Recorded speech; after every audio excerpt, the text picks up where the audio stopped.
আসসালামু আলাইকুম, কেমন আছেন সবাই? আজকে একেবারে সামান্য কিছু রান্না করব। সামান্য বলতে আজকে রান্না করব ডিম ভুনা।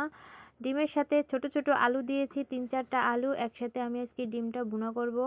কিভাবে আমি কি প্রসেসিংয়ে রান্না করি অবশ্যই আপনারা আমার সাথে থাকবেন, দেখতে পারবেন। এখানে আমি আলু আর ডিম একসাথে ভেজে নিচ্ছি। ডিমটা একটু কম ভাজবো, ডিমটা আমি আগেই উঠিয়ে ফেলবো আর আলুটা একটু ভালো করে লাল বর্ণ করে ভেজে নেব। বাচ্চারা কিন্তু একটু আলু খেতে একটু বেশি পছন্দ করে, ডিমটাও পছন্দ করে, তাই ডিমের সাথে আলুটা দিয়ে দিলাম। আর ডিম আর আলু দুটো খেয়েই বাচ্চারা খুব মজা পায়। এখন আমি ভালোভাবে এখানে ভেজে নিলাম।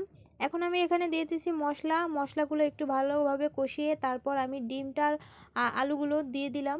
এখন একটু নাড়াচাড়া করে দিয়ে দিব পরিমাণ মতো পানি, কারণ এখানে আমি ঝোল রান্না করব না। ডিমটা কিন্তু একটু বুনা বুনাই রান্না করলে ভালো লাগে, তাই আমি অল্প পরিমাণে পানি দিয়ে দিলাম। এই তো আমার প্রায় রান্না প্রায় কমপ্লিট।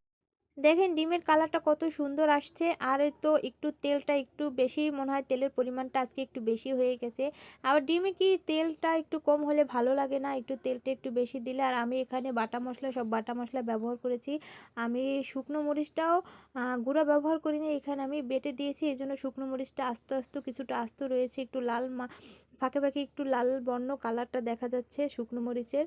দেখতেও ভালো লাগে এবং খেতেও সেটা অনেক ভালো লাগে। এই তো আমার রান্না প্রায় কমপ্লিট।